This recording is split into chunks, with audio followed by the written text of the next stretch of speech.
Hello, world. What separated your deep ball from everybody else? My deep ball, it has a little secret sauce to it, man. Never get too high, never get too low, but just keep moving. The whole story is Carlos never beat me in any kind of sports in high school. Welcome to the Orange is the New Black podcast. I'm your host, Ace Boogie, joined by my co-host, Zim. Say what's up. Hello, world. What the hell was that? No what was idea, that? Bro. Okay, so starting things off, I'm just going to say this. I'm not going to take any credit away from the Jets. They played a hell of a game. They outcoached us. They outplayed us. I'm not going to make any excuses saying that, for me personally, that we beat ourselves or anything like that. Hats off to them. They deserved that victory. They fought hard to get it. That's just where I'm going to start. But like Zim said, what the hell was that? Zim, what was going through your mind as this game transpired? The first half of that football game, I say, yeah, these dudes is like they got some ball players. Like not to take nothing away from the Ravens or nothing like that, but their defensive line was way more stout, and their offensive line was not letting nobody get nowhere near Mike White in like any facet of that game.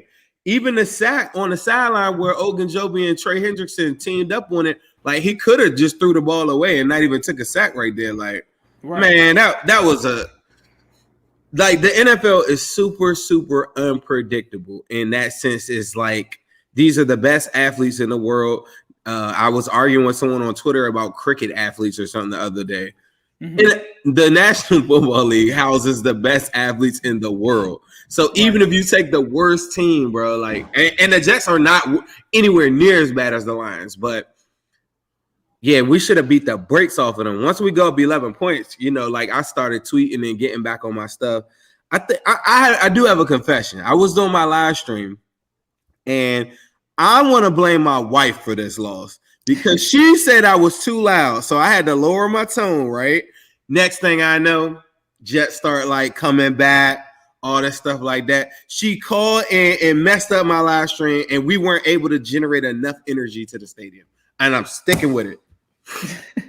Yeah, I think one of the things that you said is the Jets definitely, even with them not having Zach Wilson in, even with them not having Corey Davis in, they still had talent. They still had some weapons that they could use, right? And I remember watching the all-22 of the Jets, like Pats game, because all I had heard was we all heard about them losing 54 to whatever, and everybody was talking about Mike White, this and that. Some people were saying that he wasn't an NFL quarterback. And I remember going back and watching the beginning of that game when Mike White came in. And I remember when he first came in, the first thing he did was throw like a crazy touchdown to Corey Davis. And I was looking at it and I was like, I don't think this guy is as bad as people are saying. I think he was going to come out and do what he did today. No. But I thought that he was at least like Brandon Allen level, like solid, like backup quarterback type dude. Not somebody that I thought was going to come out like Josh Johnson or something like that. And it's just crazy, like you said, to see how this team, I think the Jets just reacted to us. I don't think, and I said this on my live, I don't think any other offense that we've faced, including the Packers, Ravens, any of those teams were as creative or made this defense as off balance as the Jets did. And they did it in a number of ways, like all of the emotions that they had with Elijah Moore and some of the trickery that they used with Jamison Crowder, the trick plays, all of the things that they did. I don't think the Bengals defense has ever been tested in that way in form in terms of the creativity. So I got to give Matt LaFleur's brother some kudos there, because I don't think we've ever seen an offense this season have the Bengals defense on their heels like that. And then he did the thing in the second half where he did the 2-minute hurry up offense to keep like our starters, our players on the field when they were visibly tired. It was just like we never knew what was really coming. And our base defense. We never knew what was really coming with them. Like you didn't know what to expect with Mike White. You didn't know what to expect. Like Michael Carter and the running backs, it looked to me like they took a page from the Packers game and they just decided to attack the flats and attack our linebackers specifically with their running backs. And Michael Carter, I was sitting there at the end of the game like, just stop Michael Carter. Like, do what you can to try to stop them. And it just seemed that at every point that the Jets just kept crawling back into the game and not giving up. And then it was like, all right, we showed up. Like you said, we got up by 10. And I'm like, all right, 11. cool. 11. We get up by 11 and try to come and close the game out. And the first thing that I'm thinking is this Jets defense has done a hell of a job stopping Joe Mixon. So how are we going to like use the run to kind of run the rest of the clock out? We come down, and we've seen this all game too. We're seeing them get some pressure on Joe to the point where they're deflecting balls at the line. And the same thing that I'm saying while this is going on is we cannot turn the ball over. And that's literally what ends up happening with Joe once we're only up by 4 points at that point or 5 points. I don't know what it was. Whatever it was, I was just like, we can't turn it over. They call a screen pass, which I get it. I feel like that they had a good job. They did a good job of shutting down the run. You didn't want to be predictable, but it just turns out disastrous. And I felt like that point, there's plenty of things that we could point to, right? We could talk about drop touchdowns at the beginning of the game. We could talk about that play. But that decision right there, I don't know. I don't know what I kind of didn't understand what they were trying to do given the circumstances of that game and how things were flowing. Like, I think that you at least, even if you get a 2-yard loss on a run, right, the object is to get the clock running and to try to waste some more time so that even if your defense goes back on the field, all they have to do is stop them, even though the Jets were on fire on offense. That was kind of a weird one. And then the 4th and 19, I really want to get your thoughts on this one. That one was a back crusher, because for them to get that sack and turn it into a 4th and 19 after a long 3rd down, after Joe has to pretty much just spike it into the ground after 2nd down, I feel like you still should have possibly went for it. I mean, yes, it's 4th and 19, but at the weight that the Jets were playing offensively and your defense wasn't stopping them, I couldn't understand how you would think that our defense would stop them in that situation. Now, obviously, there's also the stuff with the refs, but like we say on this show all the time, like, only losers really complain about the refs, right? Because if you put yourself in that situation, and I think Zach Taylor said it in the press conference when they asked about it, you shouldn't even be in that situation where you have to worry about what a call is. I was upset by the call because I was just like, all right, hell of a play by the defense. And then I see the flag come out immediately. And I'm like, what is that? But in those situations, that's what happens. But I can't take anything away from the Jets. They outcoached us. They outplayed us. They wanted it more. And they resembled a Bengals team, I think, at points last season that when the whole world counted them out of certain games, they rose to the occasion and came up and they took the victory. And it's just tough, but that's what it is. It's the NFL. Zim, you got anything to add to that? All right, I'm trying to wait for Zim to come back. I don't know if you guys are seeing the connection issues or anything. There's a super chat from Dustin Croft. He says that the linebackers look like they were running in the mud today. I'm confident that we'll be. You can't hear me? I feel like you're week. stuck and I'm not. Okay, now you just came through a little bit. Okay. All right, there you go. I can hear you, but your video is frozen. Well, go ahead. See, in my video, all right, well, that means so. Yeah, I was saying, like, how much time do you got? Like, for me, I just, all right. So, first and foremost, I think that it was really key that you put out there that the Jets had to do some stuff that were like a little bit like almost like trick plays, like Zach said at the end of half, and different things to just keep the Bengals off balance. And I think the Bengals defense answered the call early on because the game could have been like a little bit worse in their favor if you don't factor in those 2 turnovers. But we got them, and it is what it is. But they were dominating the football as far as like the trenches early in that football game. I was very, very impressed by their offensive line. Like, nobody put a finger on Mike White. Now, granted, Lou is sitting there and saying, and I got a little off topic. You were saying that LaFleur's brother is the coach for the Jets, or LaFleur's He's the coordinator. He's the coordinator. He's the coordinator. The last time that I remember a team excessively throwing against us in the flat is when we went up against the Packers. And even in that game, I kept on saying, why do they keep on throwing it to AJ Dillon? And, like, whatever, right? Right. and they weren't as successful, but throwing it, just me playing fantasy football, Michael Carter is like one of the best two-way like running backs in football on a low right now. Like he's just one of them guys you kind of keep on your bench and just sit him right there like all year because you're just waiting for him to explode. He's just playing on a bad team. But his dynamics of him catching the ball, like whether it was in the flat, whether it was a screen game, it just was a recipe for like failure for the Bengals. And looking forward to like the Browns game, I'm just so glad Kareem Hunt is in there because Kareem Hunt is probably trucking some of the bad. A lot of people talking about the bad tackling. I think like for the most part, if I'm Lou Anarumo, I'm thinking this. If I just come back, if I just play coverage for most of this game, he's going to give me the football at some point, especially when I'm up, when I'm up 11 points or whatever. But the problem was the Bengals are so sure-handed on tackling that they're just expecting that, okay, well, we're going to keep everything in front of us. They're going to throw out to the flats. We're going to throw these screens or whatever, and we're going to allow them to do that. We're not going to blitz, and we're not going to come off the edge and allow them to get big plays off of it.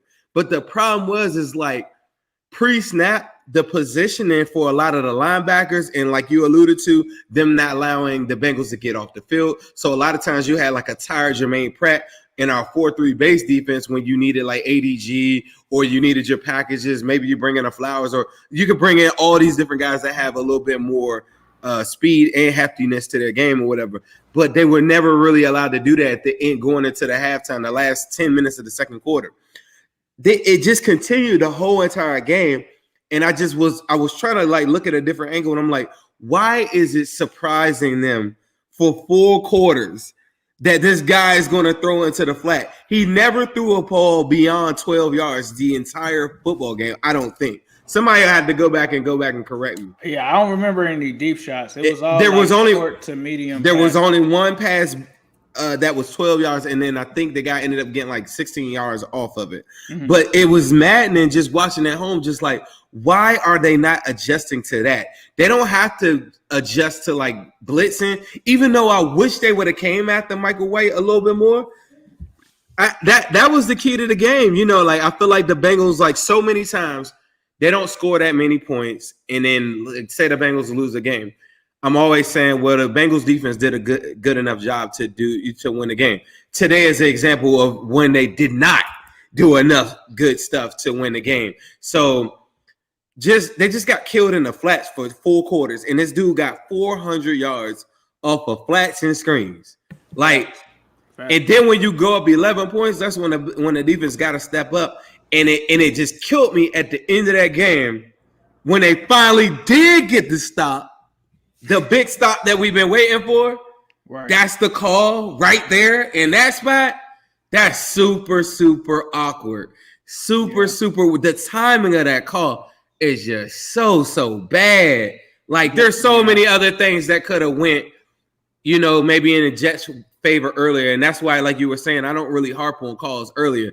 But like the one time when they do make the stop, I was just screaming at my screen like, man, just give me the ball back. Because if I get the ball back, I'm like, well, even that 2-point conversion did take a little bit of sales because I'm like, damn, we need to go down and score a touchdown. I do not want to play with these dudes. And I mean, to me, that was the whole entire game. It's just the defense getting killed in the flats and screens. That was the whole entire game. That was the game.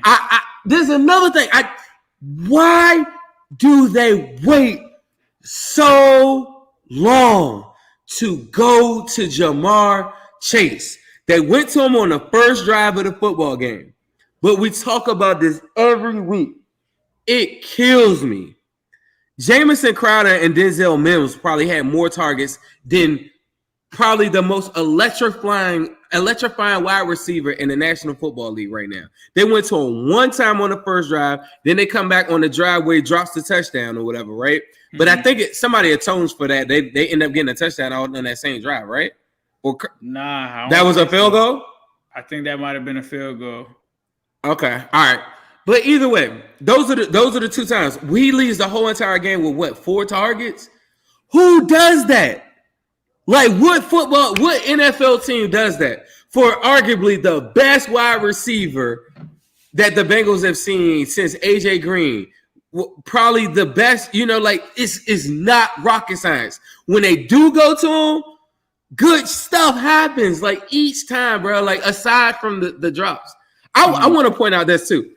Facebook Bengals in these comments, I don't know what planet y'all from. Y'all a whole different breed of species. Like the comments of like being in a 5-3 team in first place, you would think that we were 0-17 right now based off of Facebook comments.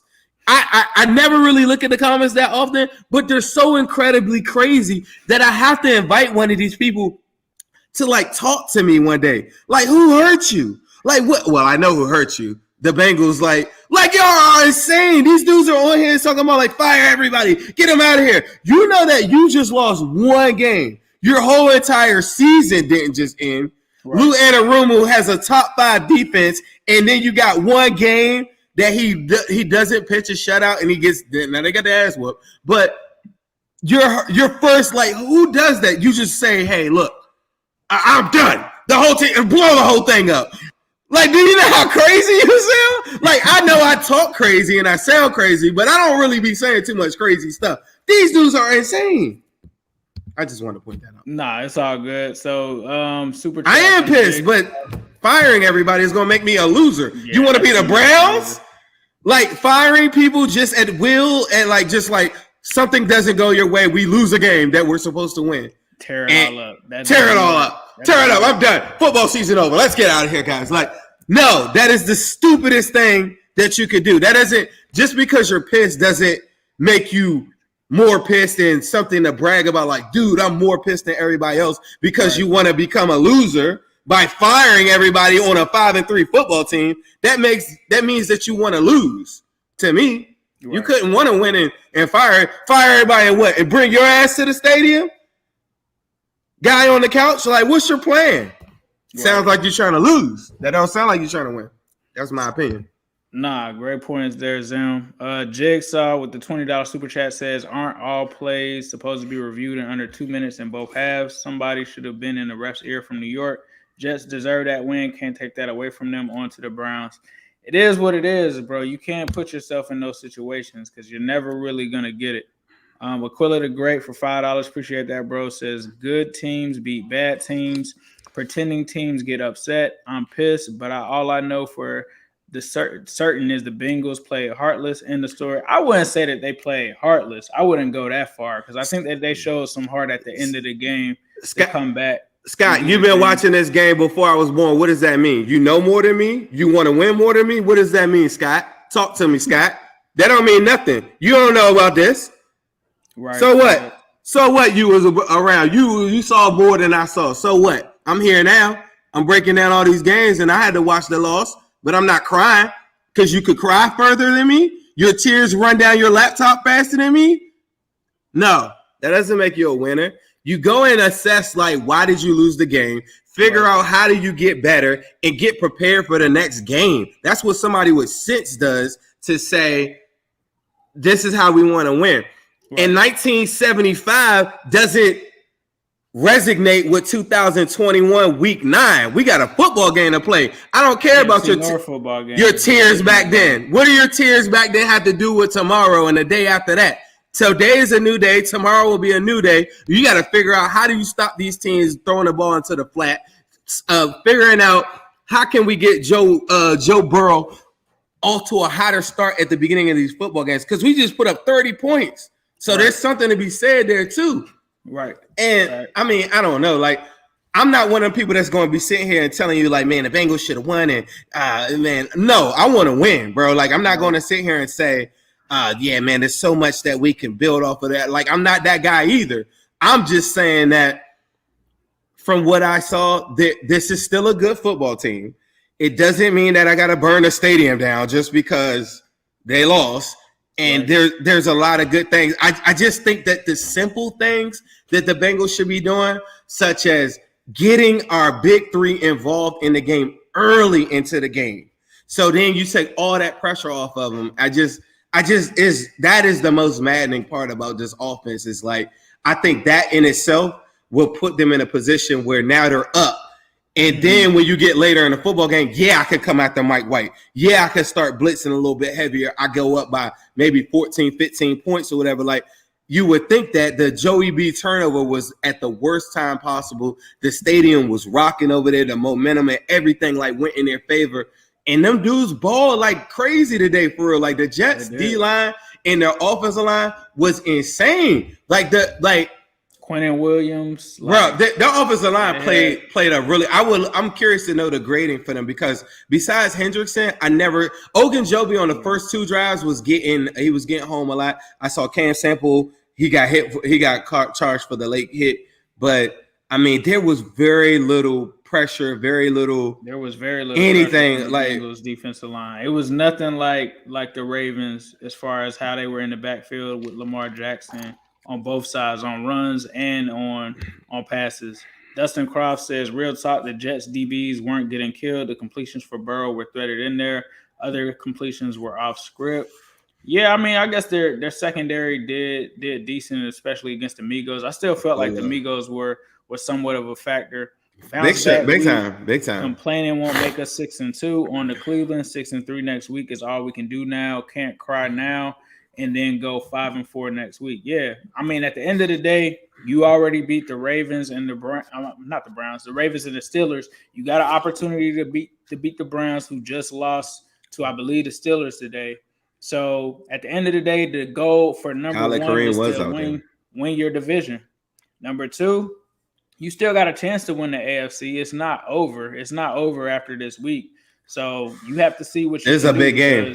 There were other games that came down to the wire. I don't even know what happened in the Titans-Colts game, but that game was close. Even the Dolphins and Bills game was close. So it's not over yet. That is still within range. But what you got to do is figure out what your deficiencies were. And I agree with Zim. It almost seems like, now that you said that, I didn't even think about the LaFleurs being brothers.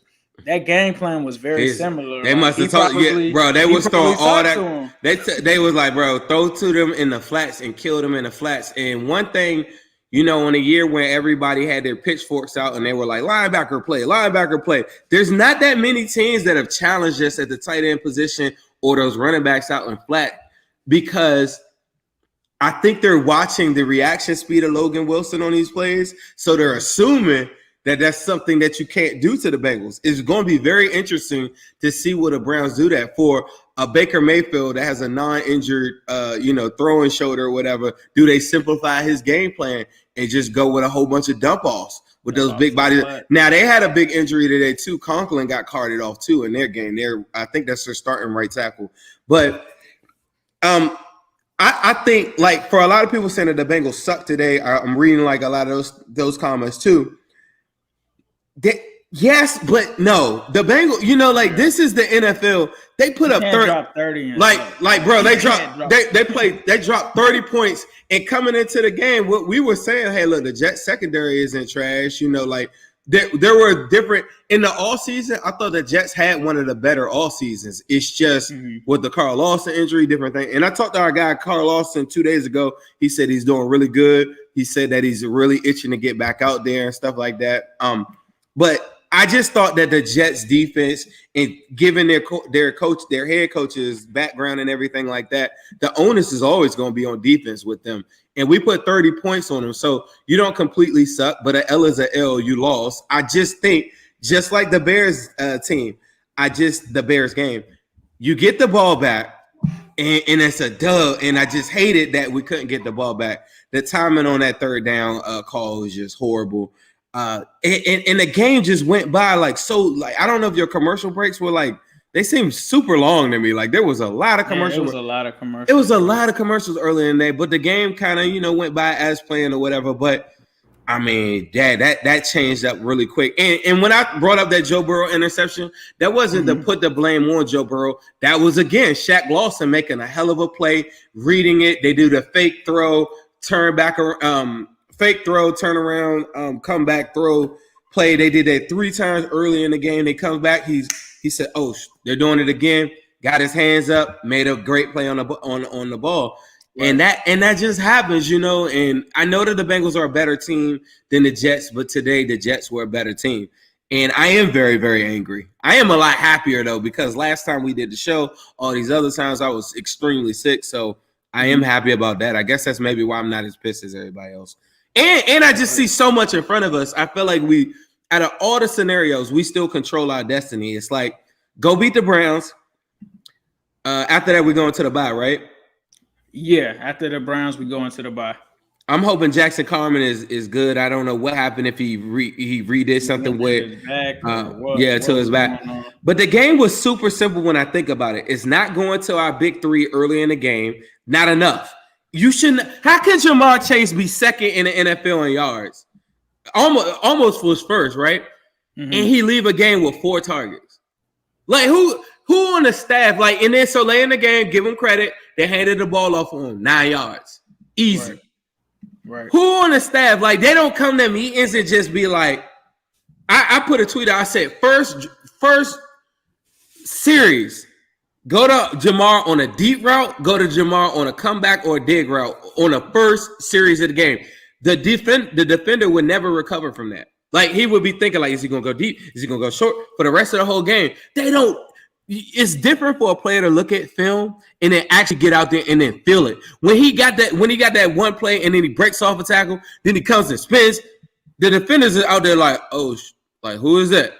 Right. Oh, bro, that's Jamar. You got him. Like, they start thinking, bro. And once you start thinking, good things happen for like people that have like crazy skill, because nobody in their right mind wants to do anything with him. They clouded coverage over him early in the game. I still think a lot of them drag routes and dig routes early in the game can be had. And even if it isn't that successful, now maybe the T. Higgins 55-yard bomb is a touchdown. It all goes hand in hand, but they don't do enough to set up what I would like to see like early to scare and put real game day fear in the defender. Once you do that and you go up, it changes everything. Then Mike White doesn't throw for 400 yards. And I think Lou's game plan wasn't terrible, and I might get killed on the internet for that. It's just predicated on we're going to make sure that we cover, and we're going to be in the right spot. And when we get there, you have to get your guy down. You got to get the running back, whoever gets the ball, down immediately. And it just never went that way. And I think throughout the game, he just kept on saying, guys, y'all got to make the tackle. I'm trusting y'all guys to go do it. Because say you start blitzing on them screenplays, house. You know what I'm saying? So like there's just like keep everything in front of us. And I think this one is on the players for missing a lot of those tackles in the open field and being out of position. Now, is that Lou Anarumo's fault? I'm not sure. I need to go check out the game and just see. Like pre-alignment, I wasn't liking what I was seeing based off of what I watched for like the whole 3 quarters. By the time we get the 4 quarter, I'm like, bro, they only dumping it off. It reminded me when we played the Steelers. The only difference with the Steelers is that we got so much more penetration that when Najee Harris would get the ball out in the flat, we had defenders meeting them there every single time. So he ended with like 15 catches, but we had defenders like going and killing him and getting him down as soon as he would get the ball the whole game. It was just running lanes wide open every single time. And I can't get over that. That was the whole game to me. Yeah, for me, I think it was, I talked about a lot this season, the offense not cashing in on the defense's opportunities. But I think the defense today, even with the turnovers, it kind of showed why turnovers can sometimes be overrated, because at the beginning of the game when they got the turnovers, but we didn't get points off of them, they essentially didn't mean anything. And the Jets were still cooking. So it almost kind of gave, like, if you weren't watching this game and you just saw Mike White throws an interception and you're not seeing that it was something that was tipped up and a linebacker catches it or something like that, you're probably thinking that the Jets offense was just horrible, but that wasn't the case. They were getting yardage all throughout the game. In terms of that, I think that the offense needed to cash in on some of those possessions. They had the drops early. They had the 3 and outs, and they had the tip. What did you think about that first one? Somebody said, Scott, you're a downer, bro. I can't stand this guy, Scott. I hate you, Scott. On the first series, when Tyler Boyd makes the catch at the chains, they're on the Bengals 40-yard line. That was the first series of the game. And I was screaming, go for it. I felt like they probably should have gone for it. I felt like Tyler Boyd was like almost there, but CJ Mosley, I think, got him. But yeah, I think that they probably should have gone for that. I think there was a situation where they did go for it and they didn't get anything. I think it might have been on the one where Chase dropped the touchdown. I think they went for it again, and I don't think they got any. I think that was the drive they left with 0 points. But they just really honestly didn't have the ball on offense much of the game at all. And when they did, I was going through I went back through some of the stats just to check and see like what the targets and stuff look like. Zach has to go. So Jamar actually had 9 targets in this game. Right. Somebody, Dustin said that in the comments too. Shout out to Dustin. T. Higgins had 6. I thought T. Higgins had more, but T. Higgins had 6. I remember them going to him, Tyler but not. Boyd had 8. I didn't even know that Tyler Boyd had 8 targets. Like you couldn't have told me. I would have. When did Jamal have 9 targets, bro? Like when did that happen? Because I don't know if they're the first couple when he was in the backfield, I don't know if that counts as a target or not. But remember, they ran like the little sweep to him.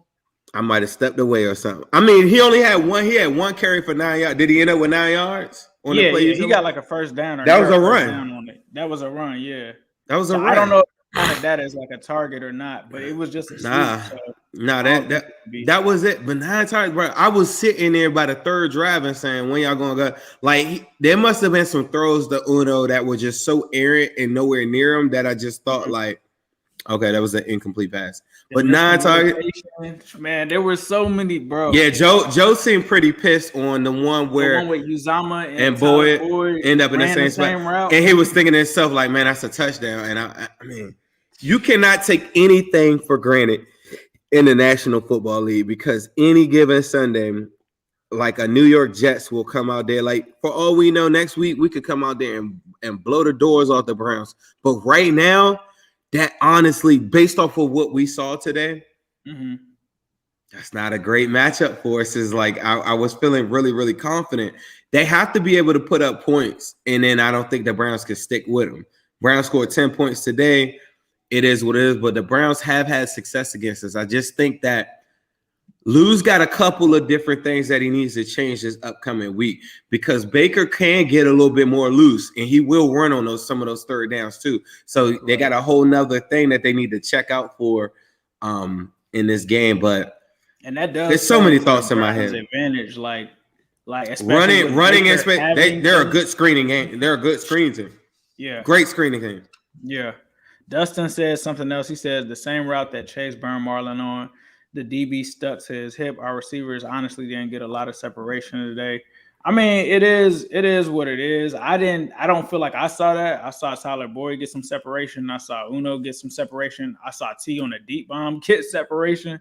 So, I mean, they just got to figure it out, man. It's like it just comes down to, I think, clock management, play call control at the end in those moments, and execution. It's on everybody. It's not on one particular player, coaching member. You know, you could say the defense. It's just the team itself just has to execute all together, and they got to come to play. And, you know, you got punched in the mouth by a Jets team. You tried to come back at the end after getting knocked down and stumbled, and then you got knocked down again. And once you get knocked down that second time, it is what it is. But you know what's so crazy about a lot of people trying to get a player at this deadline is that a lot of people are just assuming Eli Apple is just like the worst corner in the NFL or something like that, right? And everybody's like, make a play for Xavier Howard, right? I'm gonna tell you this: Eli Apple was not a guy that me and you, I think, were talking about heavy on it on the show. But if people go back, we thought that was a super underrated signing just based off of depth. Because if we're taking starters from other teams and then now they're playing and they're on our bench and coming off of teams that have won some games, some of these guys haven't won games, so it creates like a really good locker room, I think. But I tell you this.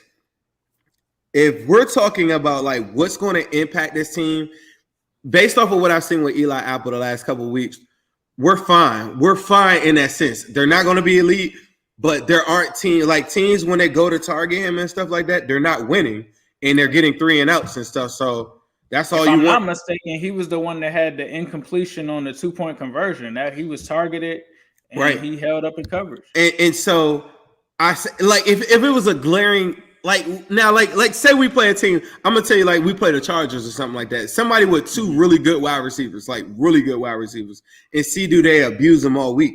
I mean, all day. But we don't have that luxury because the deadline's on Tuesday.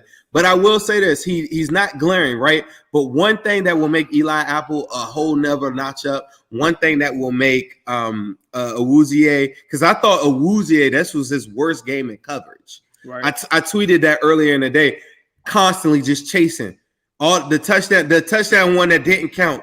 Guy got him on that one, like just constantly chasing all game. Like he was never really like the Cheeto, like that step for step with them, whatever. He looks like fully healthy and everything like that. But the one thing that will help them all out is pass rush.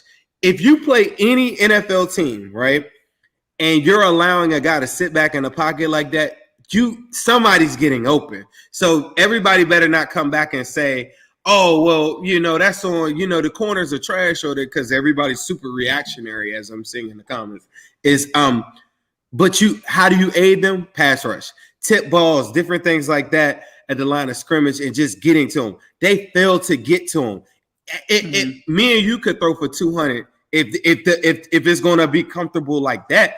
This dude probably had 4 or 5 seconds in the National Football League. This is the whole argument, bringing it back to Jamar Chase versus the Sewell thing, is like in the National Football League, good teams get 3.2, 3.3 yards. Bad teams get 2.7, 2.8.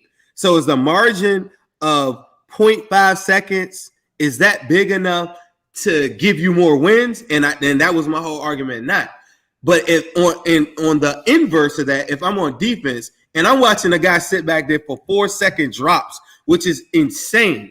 Lou was just saying, we're going to keep everything in front of us. You're going to throw underneath all game, and I'm going to wait for you to make a mistake. And Mike White was like, you know what? I'm not going to throw down the field, and I'm not going to make those type of mistakes. And if I get an interception, it's going to be off a tip pass. But how can you beat Mike White today? Go add a Von Miller-like talent. And I bet you that'll never happen again. The pass rush is just not. I said that in the Lamar Jackson game. I thought Lamar ran into a lot of those sacks. I thought he was quick to move. He wasn't trying to run, but he would run in favor of the defense. I said that leaving the game because somebody said, why are you so adamant about another pass rush? I'm like, bro, when I go watch Super Bowl teams that go win it, they come with a pass rush that is like so relentless that it makes the quarterback uncomfortable. When we played, even Justin Fields looked comfortable at the end of that game. That was his first start or whatever. Like, there have been some games that we played. Even the first half, Trevor Lawrence in that Jaguars game looked super comfortable. Like, there's been some games that we played and guys just looks too comfortable for me. And you can't win like where you guys want to go. You can't get there without like elite pass rushes. And that's not a knock on the guys that we have. I think they're good. We'll go to the playoffs.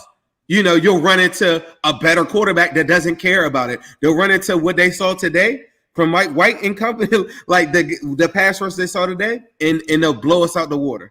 Like a really good team. And that's why I keep on emphasizing that we need another pass rusher.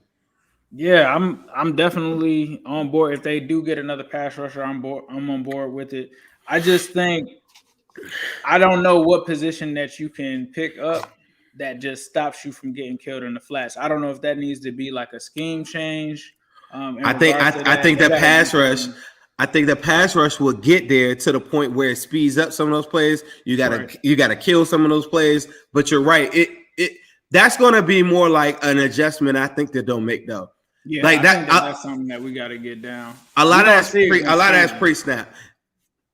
We're gonna definitely see against Cleveland. So why is this guy telling me to calm down? I'm pretty chill. This Scott guy, for somebody that do no super chats, bro, he figured out a way to get his name mentioned in his damn comments. I'll tell you that. Scott's a smart guy. Scott probably not even mad for real. Scott probably a Jets fan in here posing. Oh, that's right. You sound like one of our ops, Scott. That's why you sound like a Jets fan to me, because you don't sound like you're a Bengals fan. Just talking about we suck and I hate you, Scott. Get out of here. Yeah, nah. That's what I think Jonathan was saying. That's the scheme. That's what I'm saying. I'm definitely on board with the edge or whatever.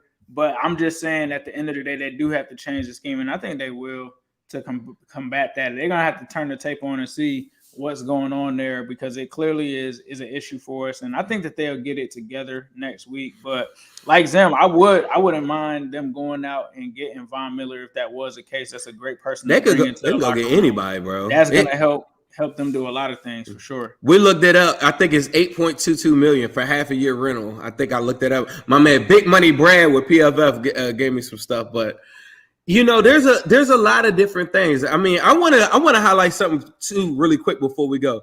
I thought CJ Uzomah had some really, really key plays in this game. Picked up a really big third down conversion. I thought Tyler Boyd is really upset that he missed the timing on one of those jumps, but outside of that, played a really, really solid game. I do want to commend the offensive staff for finally getting Joe Mixon the ball in throwing. My fantasy team sure loved it. I'm in a PPR league, so he finally got some catches. He didn't run for what he always does, but I always say that's just an extension of the run game. So Michael Carter probably ends up with 77 yards rushing, but he probably has like 150 all-purpose yards. It's just an extension of the run game. 2021, you cannot pay Joe Mixon that amount of money and not throw the ball to him and give all the stuff to P-Ryan. Like, I never understood that. The Joe Mixon catch at the 1 yard line, arguably a touchdown, he comes back and I think runs it in on that same drive. That was an amazing catch. That was a crazy catch. But it's showing that Joe Mixon can catch the football, and the Bengals need to do that and get on the ball out in space. I thought that the Uno, it's hard for me to tell. Like, you telling me he had 9 targets and only 4 catches, has the bad drop for the touchdown. Had another drop on that first drive. They're not going to call it a drop because it got tipped in the air. And then the ball, what was he doing on that? I was really upset. I was pissed at that one because the ball's falling so slow. Nobody's even really that close. And I understand this is probably like a 2-yard, 3-yard play. But then this is a 3 and out. So say you get 3-4 yards right there. That's a big play. And he just let the ball fall right in his face. I was really, really pissed at that one. There are some really good highlights. I thought, did the Jets get a sack until they got their sack? They did get 3, but they got 3. I feel like protection held up at times, or Joe moved away from the pressure very well. But it seemed like the sacks always came at the most inopportune times. They didn't come often, but when they came, it was like that's the worst time for us to give up a sack. Right. I mean, so some of the ghosts of Bengals past, I think I'll caution you guys. I guess they still loom. I just don't believe in that stuff. I feel like every game is a game, and you have to adjust. And this staff has done a really good job on defense, adjusting every single game.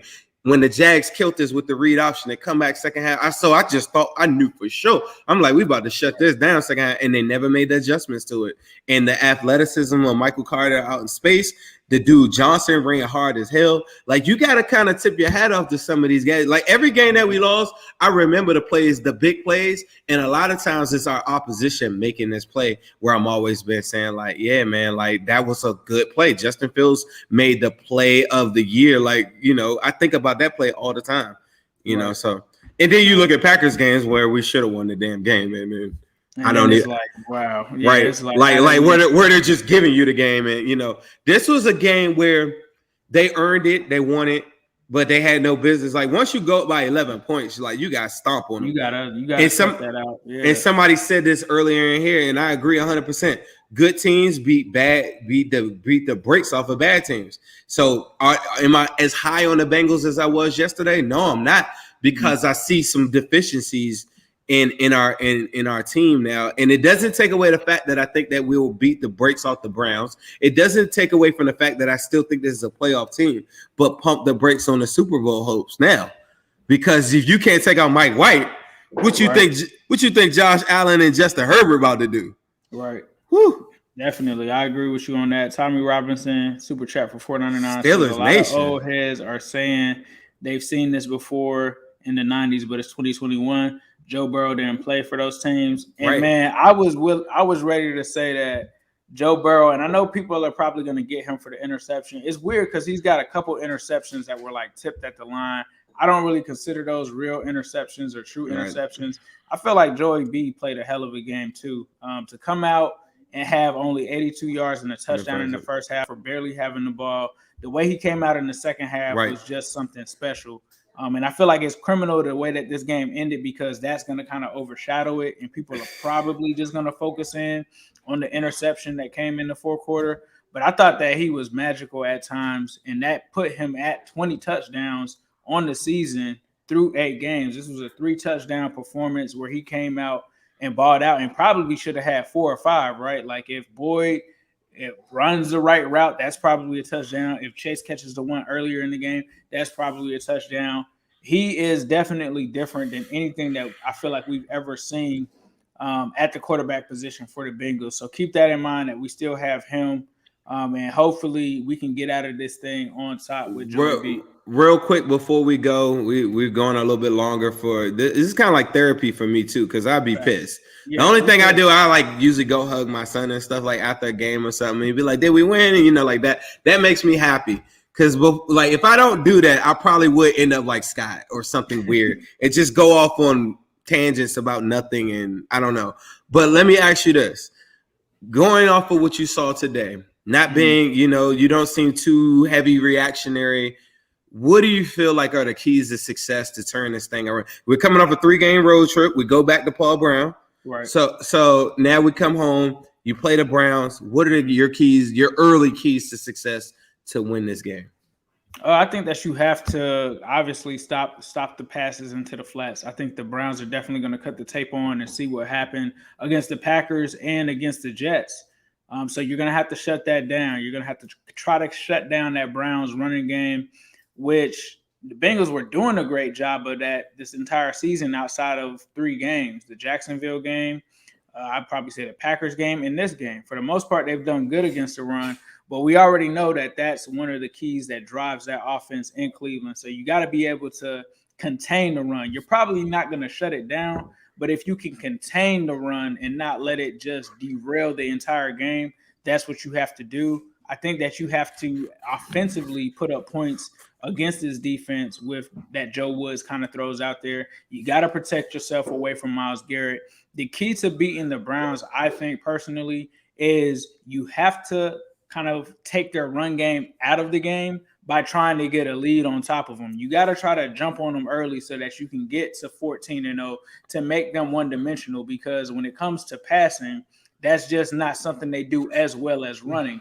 I think most teams would love for the Cleveland Browns to pass more than they would love for them to run the ball, because when they're running the ball, they're taking time off of the game. They're taking your offense off of the field, and it's allowing them to stay close in the game where all they need is Myles Garrett to make a big play and give it right back to them to bleed out the clock. So essentially, you want to make them one-dimensional. You want them to pass because Baker has had some issues with OBJ, and Donovan Peoples-Jones is out. So I think that you want to make them one-dimensional, and then you want to get after the quarterback. They've had some issues on their offensive line in terms of giving up pressure. And so I think that you have to attack them that way. And they're a team that you have to jump on and try to put to bed, because if not, they're another team that you don't want hanging around late in the game or anything like that. If it comes down to a situation where you've got to put your defense out there to stop them on one of these situations where you got 3 timeouts and you got to stop them, that's the last thing that you want to do, is be against Nick Chubb in a game like that where he can just bust off one run and that's the end of the game. So I think that those are the keys. Get pressure on Baker, limit their offense, make them one-dimensional, and come out with a victory. Because I'm going to tell you, if they come with the same game plan they did today, I bet you Baker Mayfield tries to push the ball down the field and he makes a mistake. Right. So, like that, I have a hard time. Like, I want to go watch their game against the Steelers, but I feel like if you gave Baker Mayfield that same opportunity to do what the Bengals just did, he would try to throw between windows all day. And I think it's a recipe for disaster for him.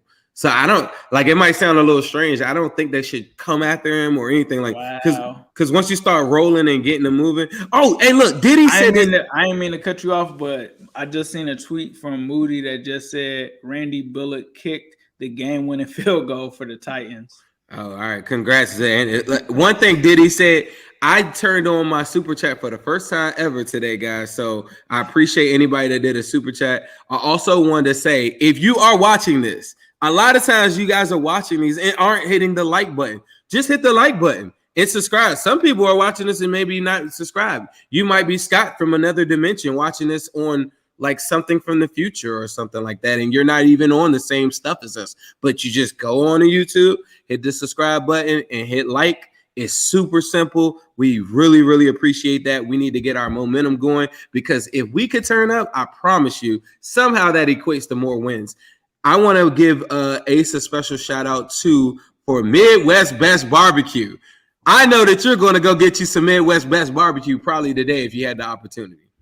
Oh, you already know, man. Brisket, fries on deck. You guys know how we get down with that, and definitely sliding by and getting some Grippo wings for sure. I'm definitely going to have to make another trip to Cincy sometime this season and stop back by Midwest Best Barbecue because they showed us major love when we were there. That Arnold Palmer sweet tea and lemonade. I don't even like sweet tea, and that's crazy because I live in the South right now. That's like a Southern staple, but that Midwest Best Arnold Palmer, I'm with it. Sign me up for that all day, every day. So if you're watching this, Google that. It's in Loveland. Pull up the address and make sure you and your family go get yourself some good eating, some good food. Later on tonight, I'm going to be dropping a brand new orange version of Whole Lot of Orange shirt, Joey B edition for Halloween. Ace, are you dressing up for Halloween? I was actually going to go as Joey B, and I was going to have my Humphrey Pack cigar in my hand. So, yeah, I think I'm going to still rock the Joey B tonight. All right. I went out last night. I was Hellraiser, so I thought it was going to go a little different than what it is. I was Supreme Hellraiser, like Supreme from head to toe, like all Hellraiser stuff. So that's all I could come up with. My son was Miles, so you know the Spider-Man thing is real creep. I mean, it goes real deep. That's funny because my son was Peter Parker this year. He was Miles last year, and now he's Peter Parker this year. Yeah, he was Miles. But I want to make sure y'all. I do this almost like therapy, especially after a game. But I want to make sure y'all have fun with your family. Don't say you hate the world and all this weird stuff that I read on here and stuff like that. Coming from a dude that just came off COVID or whatever, let me tell you, it gets way better. Like, we're going to have some fun this season. We're going to turn up. I know it did not look good today, but they did put up 30 points. So there's a lot to build off of that, and I think we could kick the crap out of the Browns. So I'm waiting for that. I'm hyped for that one. You know I'm hyped. We're gonna do some kind of show with Quincy. We talked about it. Bring him on. I want to interview somebody. I want to interview somebody, bro. Get right. We got to interview a player or something too. I feel like we fell off a little bit with the interviews. It might not be a player. We might have to just interview like somebody that we like pretty soon. I feel like we need to get back to some of that stuff. But like you were just saying, like, man, it doesn't have to be a debate show, but I think the format on that interview with Quincy is a little bit different based off of. Yeah, it might not be an Orange is the New Black one. It's a little different. Yeah, it's not going to be as friendly. So if you guys don't know, check out our guy Quincy. He does the Roundtable AFC North Talk with Ace and the guys over there. So make sure y'all subscribe to that. They know him. If they subscribe here, they know Quincy. So some of these people, I'm looking at some of these people, I don't know where they're coming from, different outlets and stuff like that. So I appreciate y'all. So if y'all haven't subscribed, do that. Subscribe on there.